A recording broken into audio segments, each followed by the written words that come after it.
Ela tá mexendo com o avatar. Então, assim, de qualquer forma, o que a gente observa é que aqui a gente tem um potencial imersivo muito grande. E nós temos algumas ferramentas que a gente pode usar aqui, especialmente no metaverso, para você poder melhorar a exemplificação de algumas questões. Como, por exemplo, nós já tivemos aulas dentro do direito relacionadas à blockchain. Como que a blockchain ela funciona como um protocolo de segurança e como que as informações são transmitidas dentro da blockchain para garantir a integridade dos dados, sem que haja modificação ou alteração dos conteúdos. Pois bem, algumas ferramentas que permitem que eu trabalhe aqui com vocês, por exemplo, dizem respeito aos fluxogramas. Eu posso literalmente usar aqui uma ferramenta como essa, para a partir daqui mesmo eu começar a criar todo o esquema que explica para vocês a ordem de como os dados da blockchain se transmitem entre os blocos. Você vê, dentro desse bloco, que nós vamos chamar de bloco 1, eu tenho um hash, que é uma assinatura digital, mais um conteúdo. Ao ser transferido para esse novo bloco, a assinatura original é transmitida junto, só que a ela acaba sendo somada. Só um minutinho.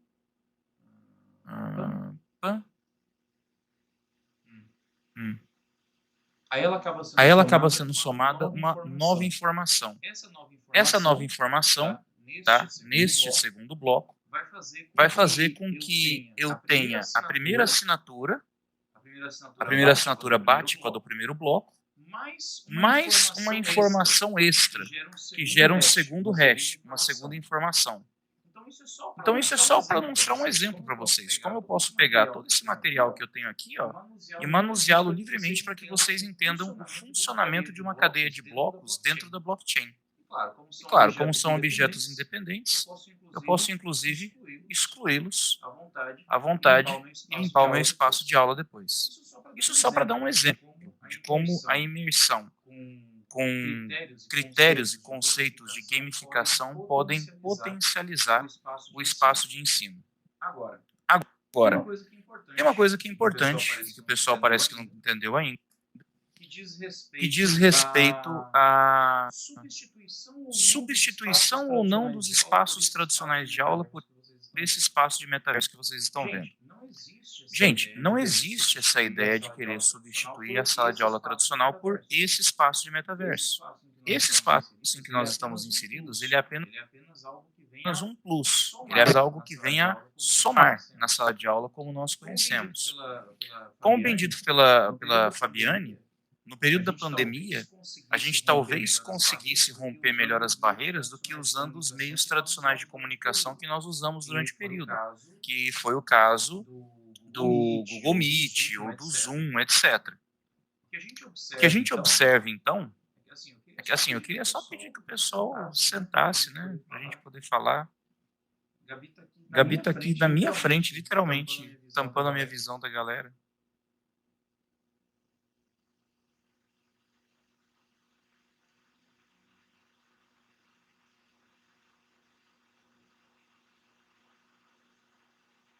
Gabi, é só clicar em um dos assentos para sentar. É só você clicar em qualquer um dos assentos atrás de você que você senta. Não sei se você está conseguindo me ouvir. Ou girar, né, até o...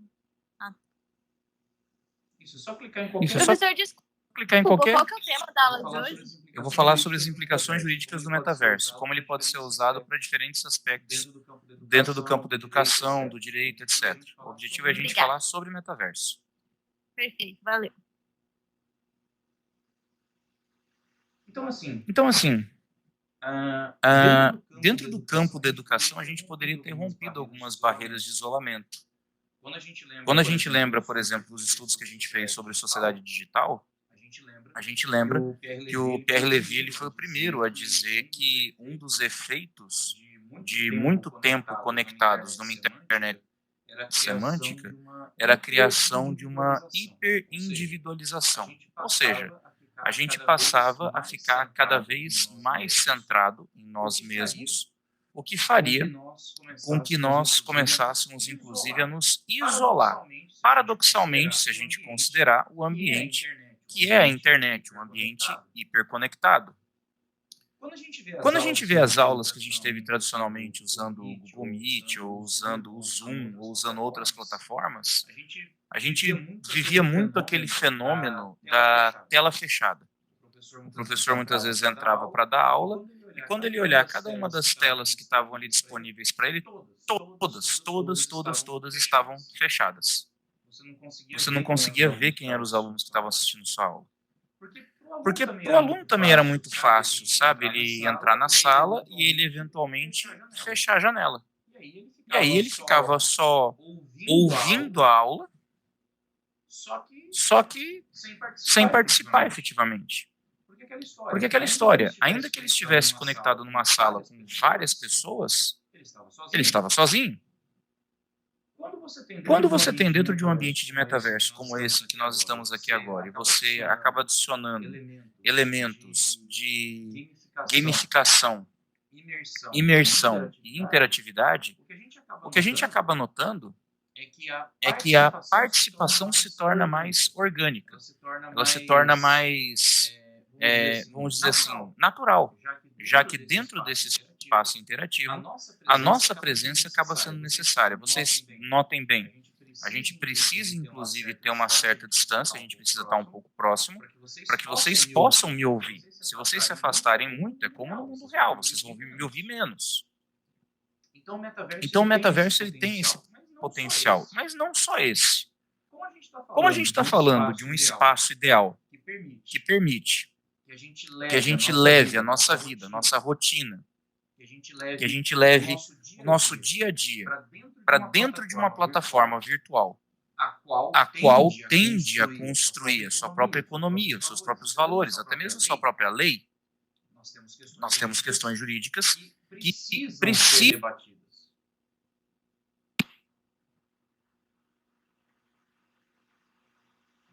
Nós temos questões que precisam ser debatidas. E que questões são essas? Eu vou trazer algumas apenas, para que vocês consigam entender onde é que eu estou querendo chegar. Dentro do metaverso, você tem uma economia própria, baseada em criptoativos, nós já tivemos uma aula de criptomoedas, e baseadas em tokens não fungíveis, os chamados NFTs. Os criptoativos, as criptomoedas, funcionam como o sistema de pagamento dentro do metaverso. Tanto que várias plataformas de metaverso, incluindo essa aqui, o Spatial, permite que você entre aqui dentro usando uma carteira digital, como é o caso da MetaMask. Esses ativos, as criptomoedas, são utilizadas para que você possa comprar bens dentro do espaço virtual. Roupas, talvez menos chamativas como essas que os nossos colegas aqui estão usando, mas roupas, tênis, itens, casas, terrenos. Ah, professor, mas para que eu vou querer comprar essas coisas? Não sei, às vezes a pessoa pode querer comprar porque quer realmente criar um espaço dentro do metaverso que ele vai utilizar. Ou a pessoa eventualmente quer, de repente, mostrar que tem um patrimônio aqui dentro, a pessoa quer só ostentar. As razões não importam. O que importa, e é importante a gente pensar agora, é importante a gente pensar um pouquinho com a cabeça do operador do direito, é que se eu vou começar a colocar dinheiro aqui dentro, eu estarei constituindo o que nós chamamos de um patrimônio. Nós vamos ter um patrimônio digital. E não vai ser um patrimônio barato.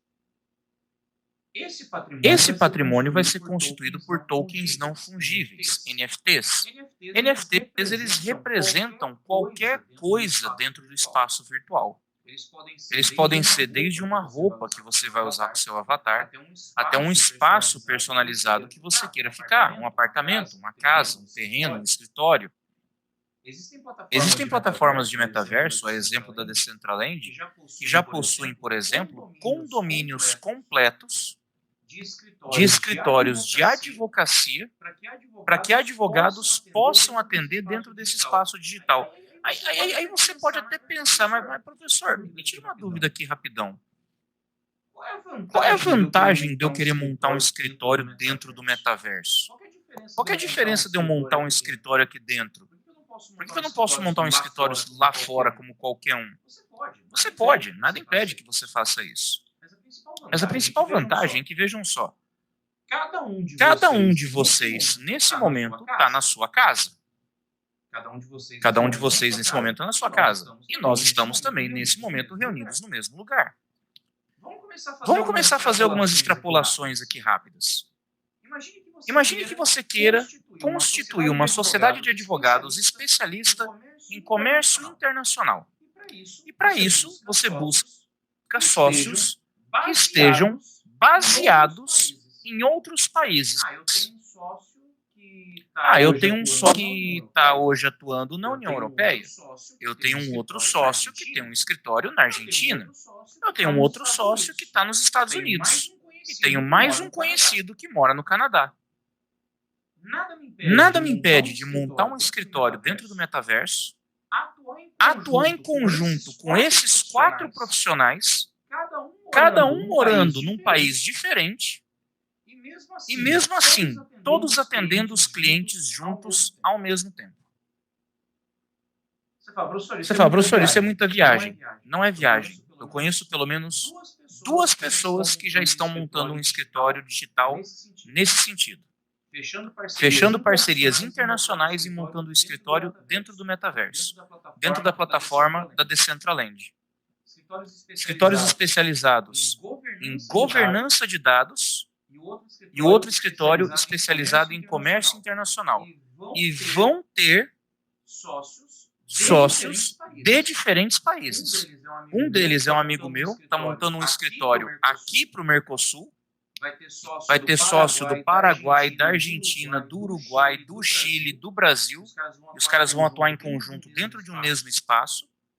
E o outro é de 2 amigas minhas. Uma mora em Londres, a outra mora em Portugal. E estão chamando gente do Brasil, da Alemanha, para montar um escritório de governança de dados. Isso só para mostrar para vocês um potencial dentro do ramo da advocacia.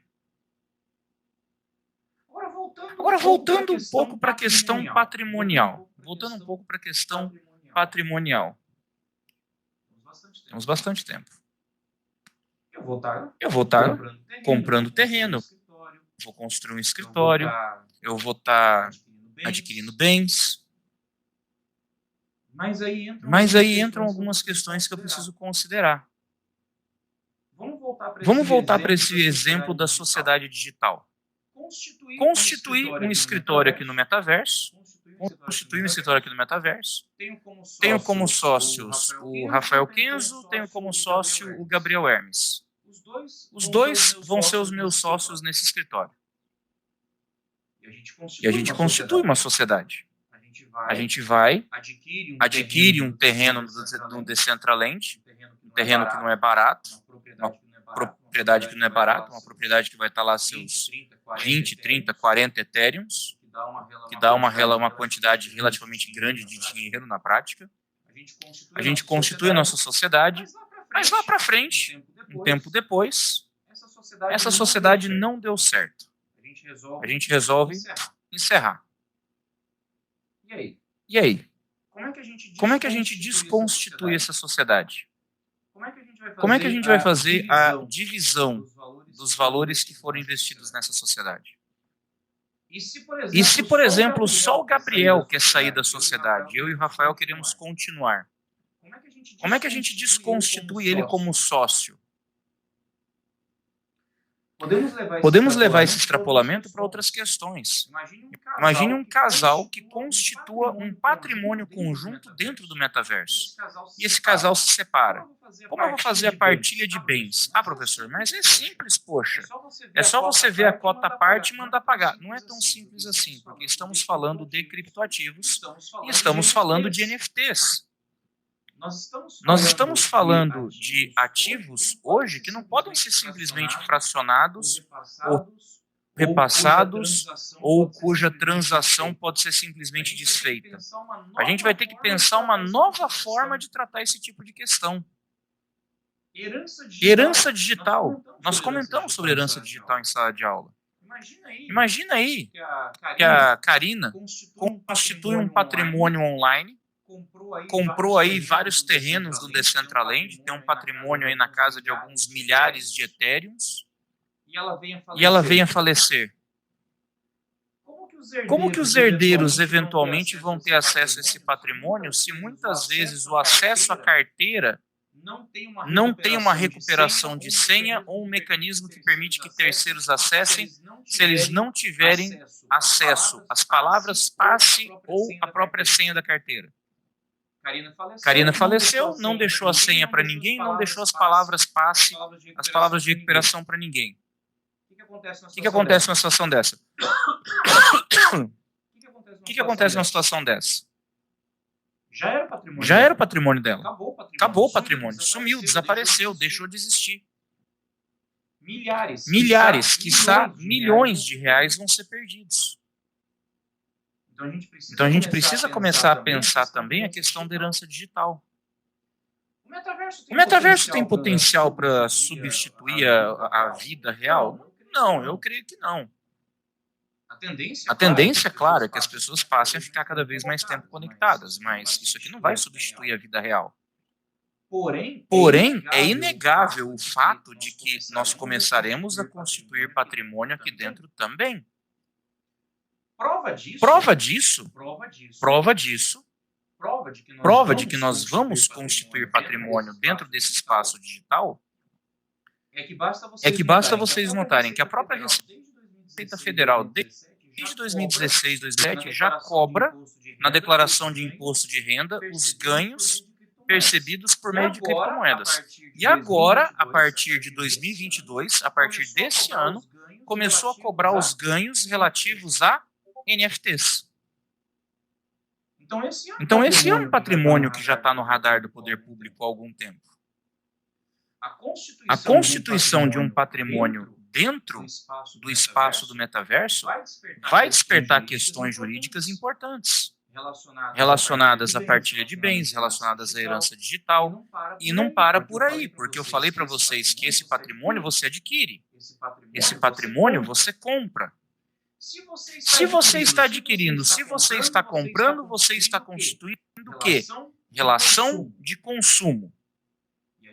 E aí nós temos mais uma pergunta que a gente tem que pensar, né? A gente já tem mais uma questão. Tem uma pergunta aí do Gabriel? Pode falar, Gabriel. Professor, como que vai ser dividido não, mas como que o governo controla o patrimônio digital, sendo que é irrastreável? Essa é uma pergunta legal. Existe um projeto de lei que trata da regulamentação das corretoras. Binance, Robinhood, entre outras. Vai sentar.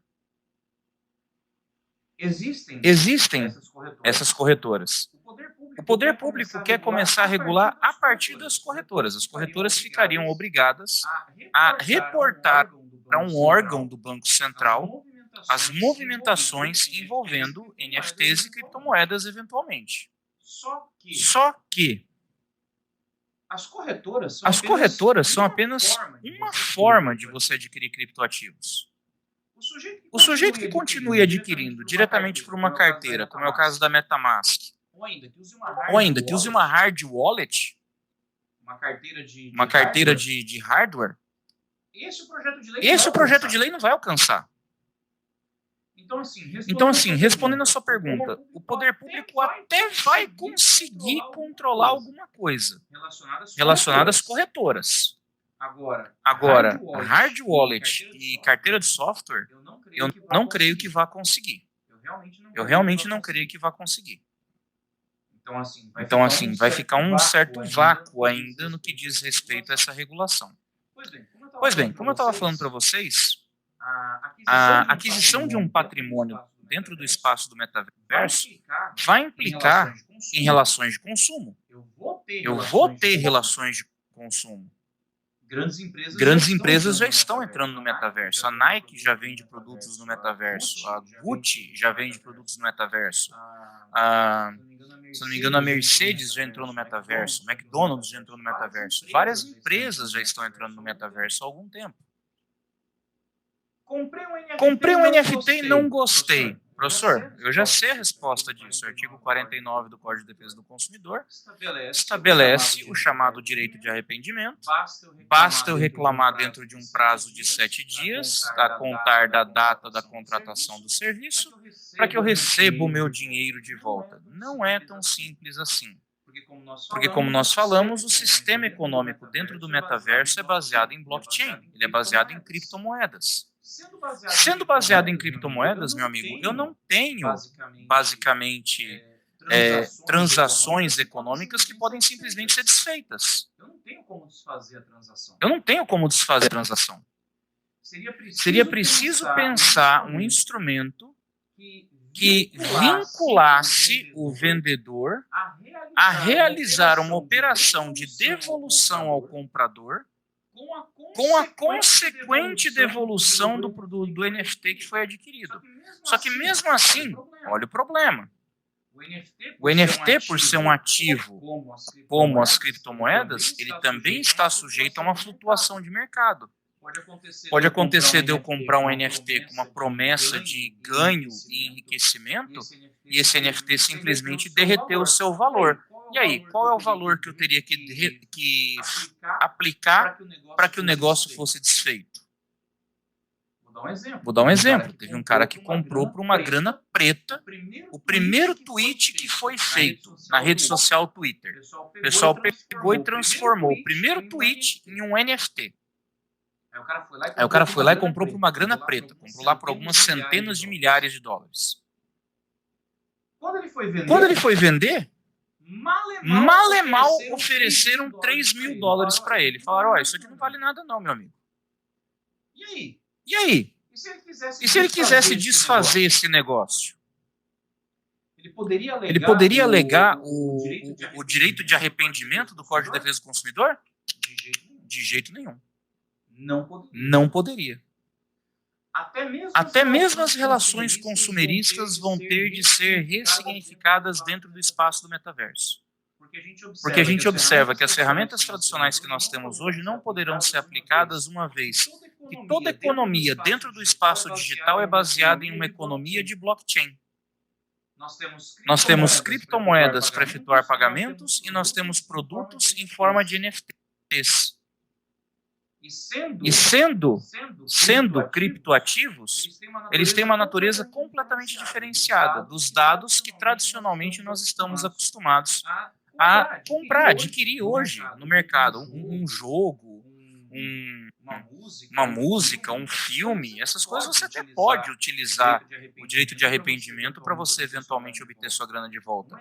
Um NFT, uma criptomoeda, não é tão simples assim, porque eles ficam sujeitos à flutuação dos valores do mercado. Aí eu vou lá, compro um NFT por um valor aí de 10 mil, 20 mil, 30 mil, passam-se 5, 6 dias, o valor desse NFT despenca, está custando só 500 agora, eu vou querer desfazer a compra com base no direito de arrependimento para recuperar o dinheiro que eu investi? Não funciona assim, senhores. Não funciona assim. Então essa é uma outra questão que o direito vai ter que estar pronto a enfrentar. A gente acha que o metaverso é só um espaço de comunicação imersivo, né? Mas quando a gente começa a enxergar as coisas que estão sendo construídas hoje na prática, a gente observa uma série de situações que demandarão respostas do direito com a mesma intensidade como a internet demandou respostas do direito. Assim como a internet, lá no advento da 2.0, a partir dos anos 2000, 2001, começou a exigir respostas mais contundentes do direito, o metaverso ainda exigirá respostas firmes do direito também. Eu costumo dizer que o metaverso hoje, como a gente conhece, ele é muito similar à internet 1.0.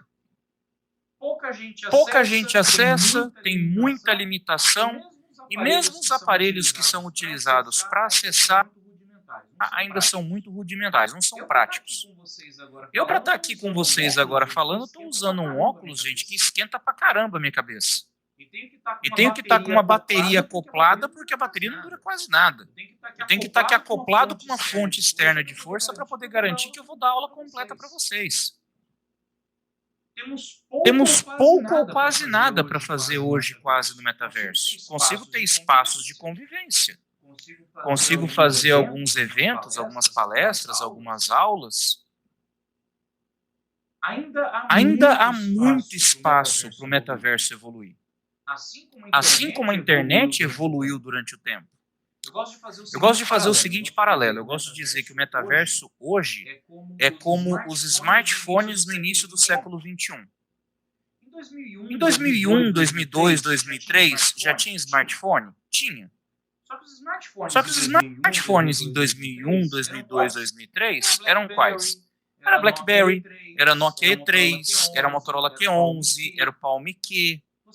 Você podia usar um smartphone para qualquer coisa, para ter uma agenda, mandar e-mail, receber mensagem, navegar na internet, mas ninguém usava smartphone em 2001, 2002, 2003. Smartphone era uma coisa muito de nicho. Só quem tinha muita grana, empresário, tinha lá o seu BlackBerry e usava para várias coisas ao mesmo tempo. A galerinha preferia um dumbphone mesmo. Só depois da revolução móvel em 2007, com o lançamento do primeiro iPhone, é que o mercado se reinventou e hoje todo mundo tem um smartphone. Hoje todo mundo tem smartphone. Com o metaverso, com a realidade virtual, vai ser a mesma coisa. Vai ser a mesma coisa. Hoje pouca gente tem. Hoje, pouca gente acessa. Mas isso vai ser um processo contínuo, isso vai ser um processo paulatino. A tendência é que com a popularização dos aparelhos, com o crescimento dos espaços, com o avanço das tecnologias de comunicação, a exemplo do 5G, a tendência é que as pessoas comecem a acessar mais e o metaverso comece a se popularizar mais. E aí a gente vai ver o mesmo movimento que a gente viu na época da internet. Mais pessoas vão acessar, mais pessoas vão usar, mais relações jurídicas vão ser estabelecidas, mais respostas vão ser exigidas do operador do direito. Só que aí não vai adiantar aplicar a resposta pronta, porque aí nós vamos ter uma situação completamente nova que vai exigir que a gente pense fora da caixa mais uma vez. Assim como, com o advento da internet, a gente se viu obrigado a pensar fora da caixa, assim como com o advento da internet a gente se viu obrigado a repensar o direito dentro do direito digital, o metaverso também vai obrigar a gente a repensar o direito. Ele vai obrigar a gente a repensar, por exemplo, questões relacionadas aos chamados metacrimes. Os crimes cometidos dentro do metaverso. Até que ponto eu posso pensar em um crime violento dentro do metaverso? Até que ponto eu posso dizer que é possível cometer um crime violento dentro do metaverso? Eu não posso dizer isso. Pelo menos hoje não. Mas se daqui 10, 20, 30 anos se popularizarem tecnologias ápticas, tecnologias que permitem a simulação da sensação de toque no seu corpo. Isso não é uma coisa de ficção científica, não. Nós já temos duas empresas que desenvolvem essa tecnologia. A haptX, desde 2015, e o próprio Meta, o Facebook, desde 2019, também desenvolve essa tecnologia.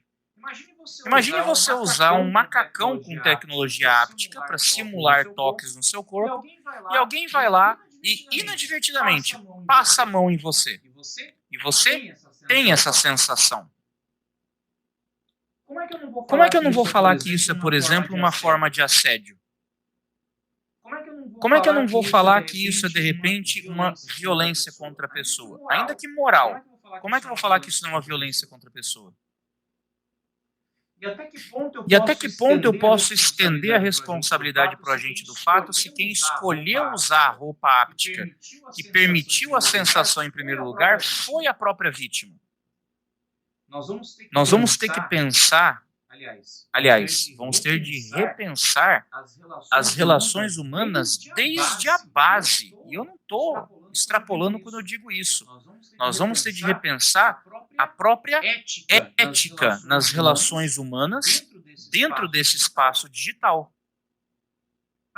Para que a gente possa, de fato, começar a encontrar as respostas que a gente procura e para que a gente possa, de fato, encontrar respostas que possam satisfazer as questões que vão ser trazidas para todos nós. Então, vocês vejam bem. O metaverso ele abre um leque de oportunidades enorme, mas, ao mesmo tempo, ele também traz um leque enorme de problemas que terão de ser resolvidos.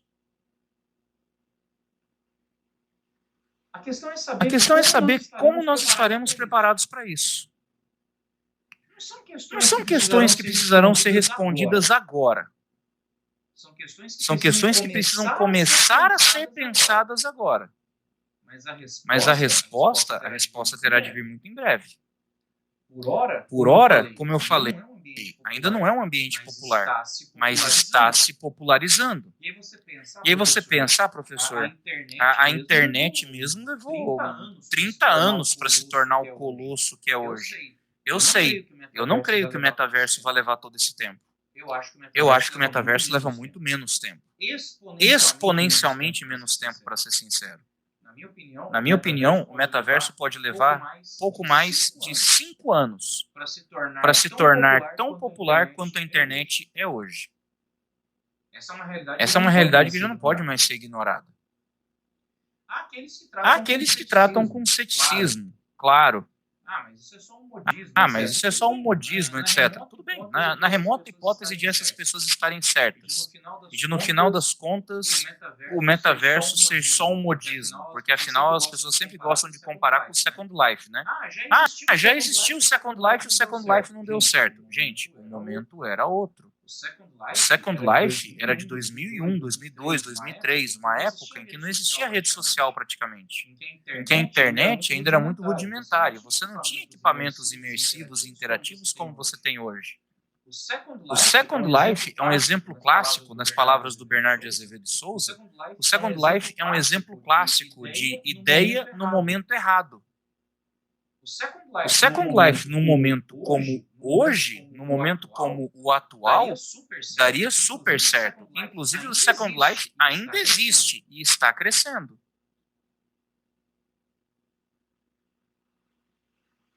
O Second Life não ter dado certo no passado não significa que o metaverso não vai dar certo hoje. Os tempos são outros, a tecnologia é outra, a conexão é outra. E a gente não pode ignorar que eventos como a pandemia acabaram acelerando o desenvolvimento de tecnologias que eram esperadas para daqui 5, 10 anos e que nos foram entregues agora a curtíssimo prazo, em 2 anos apenas. O teletrabalho, a telemedicina e a educação à distância foram alguns dos setores mais atingidos durante a pandemia. E aí o metaverso entra com grande potencial para todas essas questões. A possibilidade de você trabalhar num espaço virtual, a possibilidade de você estudar num espaço virtual. Vocês querem vislumbrar a diferença de um metaverso para um Google Meet, por exemplo? O Google Meet ele pode simular uma sala de aula. Como esse espaço mesmo agora está simulando um auditório aqui para a gente. Dentro do metaverso, se você tiver conhecimento de modelagem 3D, você pode simular um campus universitário inteiro. Você não vai ter só uma sala de aula. Imagina você ter uma UCDB inteira para você explorar online. Imagine você ter uma biblioteca com todos os livros do acervo digitalizados que você pode ler dentro do metaverso.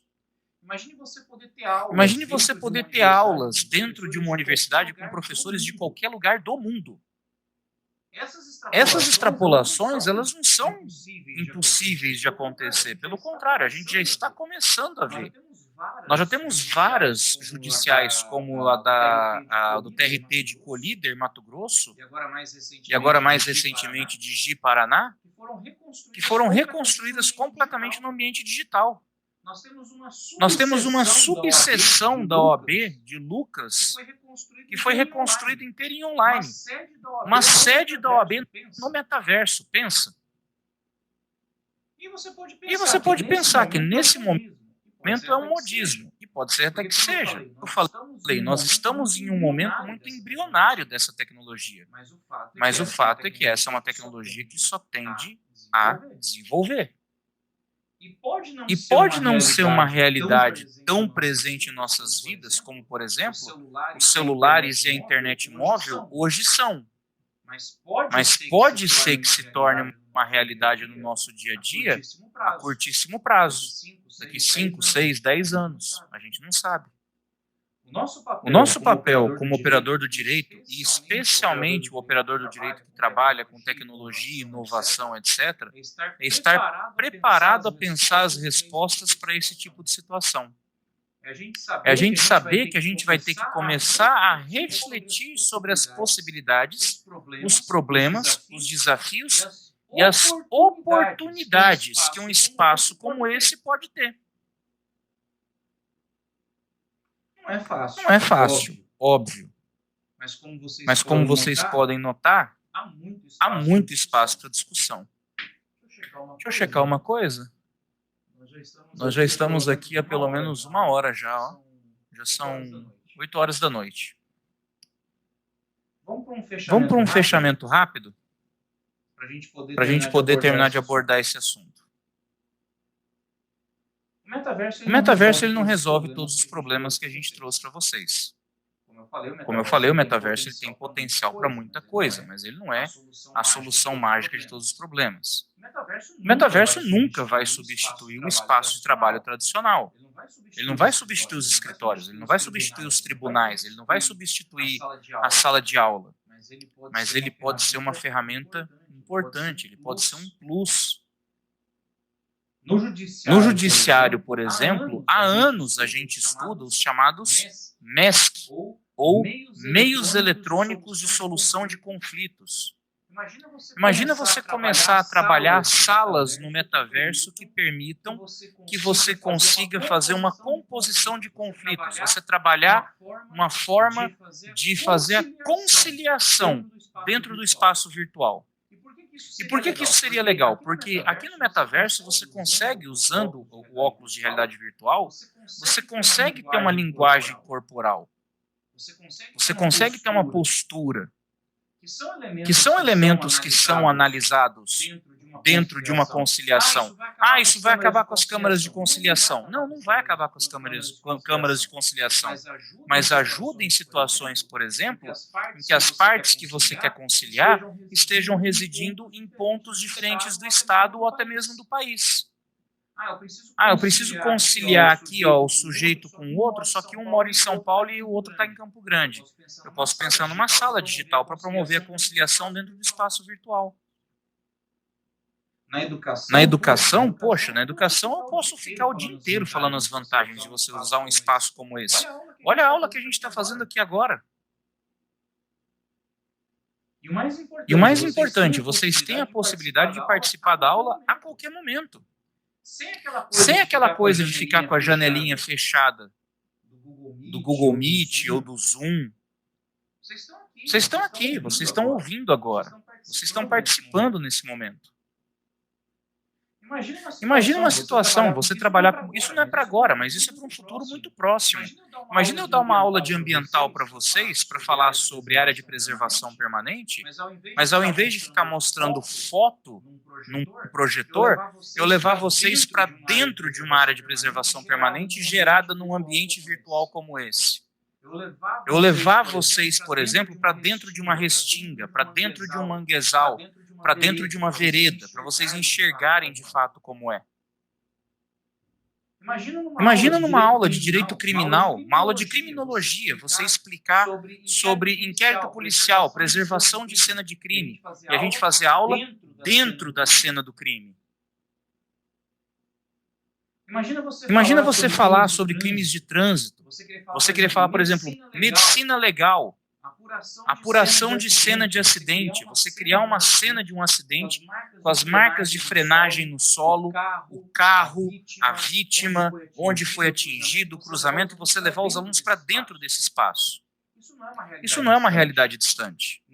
Em casos recentes que foram julgados no Brasil, como o da Boate Kiss, os jurados foram levados para dentro da boate virtualmente, por meio de uma maquete virtual. Uma maquete virtual foi construída para mostrar para os jurados a estrutura da boate, para eles entenderem como tudo aconteceu. Essa realidade educacional, ela já existe há muito tempo. Você quer ser piloto de avião, você tem que passar horas e horas e horas e horas em simulador de voo.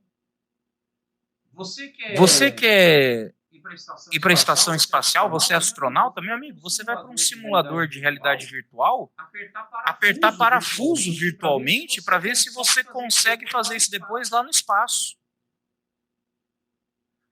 Até para tirar a carteira de motorista hoje a gente usa simulação.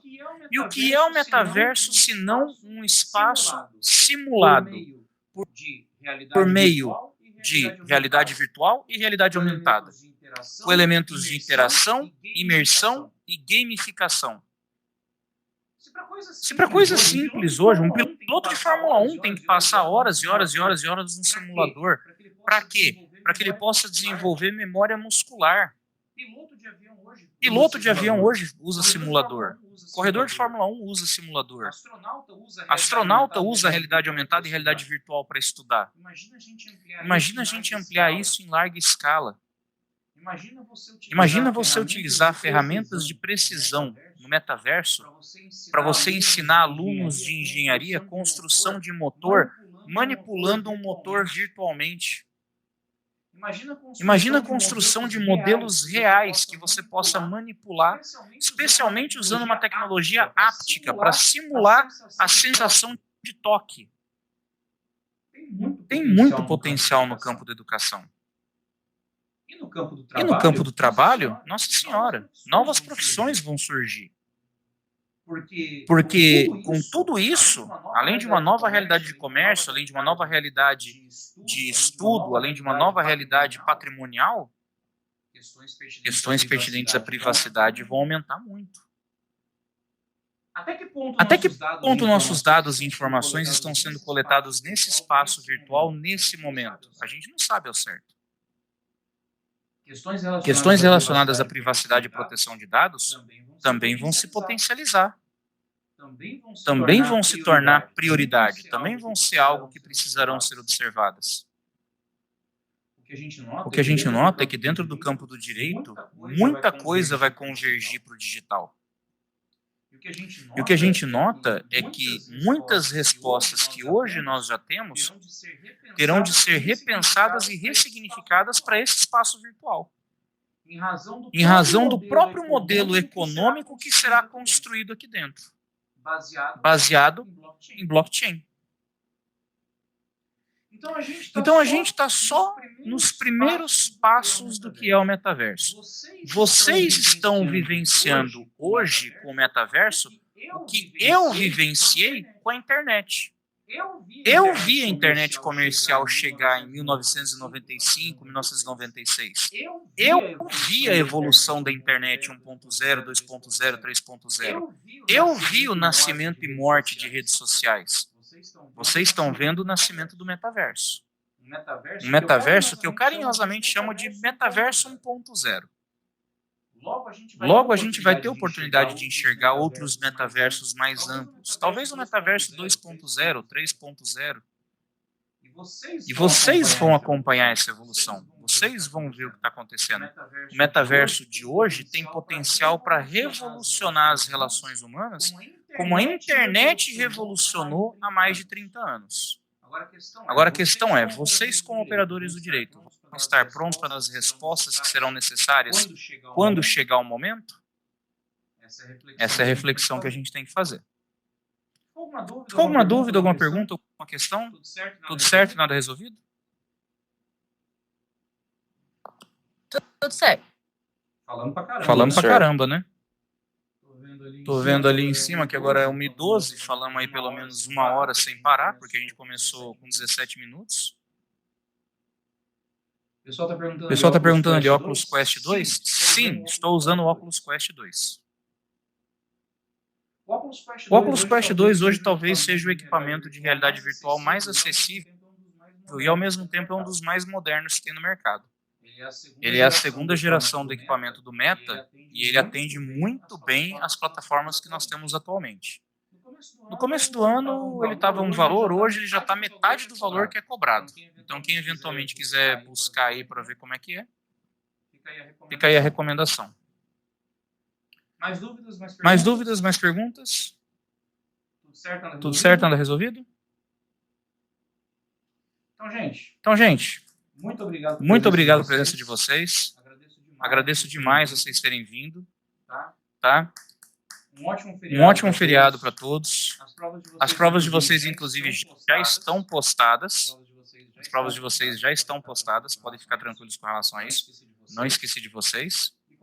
E qualquer dúvida que vocês tiverem com relação ao conteúdo daqui até a prova, podem me mandar mensagem que eu estarei à disposição para responder. Tá ok? Beleza? Tudo certo? Valeu, professor. Show então, pessoal. Obrigado a todos por terem vindo. Espero que tenham gostado da experiência. Isso aqui acabou sendo mais uma mini palestra do que uma aula, porque esse conteúdo não vai ser cobrado na prova, podem ficar tranquilos. Mas era mais uma oportunidade para vocês poderem conhecer esse espaço. Quem quiser ficar aqui dentro e ainda brincar um pouquinho, pode ficar à vontade. Mas eu particularmente já estou de saída, ok? Beleza. Falou, pessoal. Se cuidem. Fiquem com Deus. Tchau, tchau. Sua roupa é feia pra caramba.